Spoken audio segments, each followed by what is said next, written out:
अब बात करते हैं सेकंड इंपॉर्टेंट लेसन की फोटोग्राफी में, जिसे बोलते हैं फोकसिंग।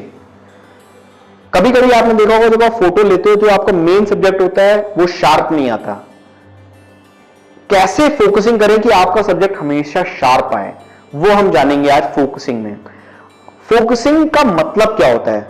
फोकसिंग का सिर्फ एक ही मतलब होता है, कैमरा और सब्जेक्ट के बीच का डिस्टेंस कैलकुलेट करके कैमरे को बताना। मतलब वो कितने फीट दूरी पे है या कितने मीटर दूरी पे है आपस में।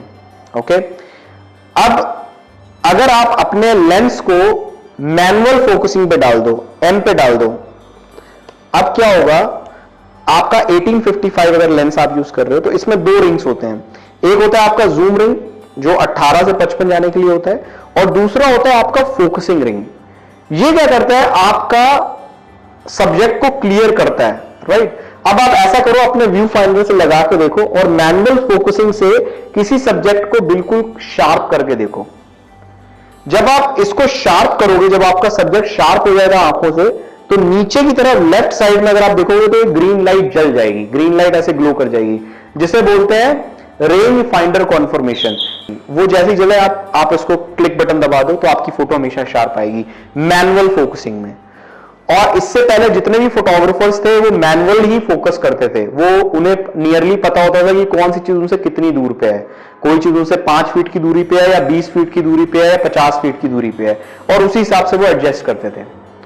और कुछ लेंस के ऊपर अगर आप देखोगे तो डिस्टेंस मीटर बना होता है, उसमें ऊपर लिखा होता है, आप फोकसिंग जब कर रहे हो फीट और मीटर में होता है, तो आप जिस फीट पे रख दोगे, जैसे आपने 5 फीट पे रख दिया तो जो 5 फीट दूरी पे सब्जेक्ट होगा वो हमेशा शार्प आएगा, राइट।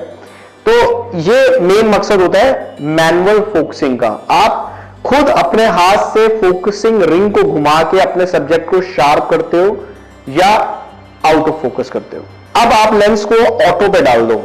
ऑटो पे डालने का मतलब है कि अब आपने अपने कैमरे को बोल दिया कि मुझे ऑटो फोकसिंग यूज करनी है, आप खुद फोकसिंग रिंग नहीं मूव करोगे।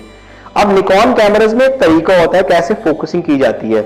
अगर आप यहां पे फोकस मोड पे देखो तो यहां पे अभी क्या दिख रहा है, AFS।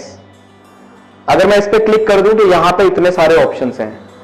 AFS का मतलब होता है auto focusing for still subjects. मतलब अगर कोई पोज कर रहा है खड़े होके, मूव नहीं कर रहा है, जिसका डिस्टेंस बदल नहीं रहा है कैमरे से, वो हमेशा AFS पे क्लिक होगा। अगर कोई चीज मोशन में है, कोई चीज अगर मूव कर रही है, मतलब मान लो कोई साइकिल चला रहा है और आपकी तरफ आ रहा है, तो अब ये मोशन में है, ये स्टिल सब्जेक्ट नहीं है, आप यूज करोगे AFC, मतलब auto focusing for continuously moving subjects. Okay, और इसमें जो पहला ऑप्शन होता है वो होता है AFA। AFA basically switching mode होता है, जब आपको पता ना हो कि ये सब्जेक्ट एकदम से मूव करने लग जाएगा या एकदम से रुक जाएगा, तो आप AFA पे डालते हो तो क्या करता है, AFS से AFC पे अपने आप कैमरा स्विच करता है। लेकिन मैं आपको एज अ फोटोग्राफर आपको सजेस्ट नहीं करूंगा कि आप इसको यूज करो। आप अपनी फोकसिंग खुद डिसाइड करो। ज्यादातर हमें पता होता है हम क्या शूट कर रहे हैं। जैसे अगर आप प्रोडक्ट शूट कर रहे हो, प्रोडक्ट को आपने रखा, आपको AFS ही यूज करना है। मान लो आप किसी स्कूल का स्पोर्ट्स डे शूट कर रहे हो और सारे बच्चे खेल रहे हैं वहां पे आपको मालूम है AFC ज्यादा काम करेगा, राइट। सो ये चीज आपके दिमाग में बिल्कुल क्लियर होनी चाहिए कि यार AFS is for focusing still subjects and AFC is for focusing moving subjects. That's all. और इसको करना कैसे, फोकस मोड के अंदर जाके। जो थोड़े से एडवांस लेवल के कैमराज होते हैं उनमें आप देखोगे तो लेफ्ट साइड में यहां पे जहां पे ऑटो फोकसिंग है वहां पे एक बटन होता है, उसको आप दबाओगे और पीछे वाला रिंग घुमाओगे तो ये AFS और AFC में चेंज करते हैं, तो उस हिसाब से आप लगा सकते हो।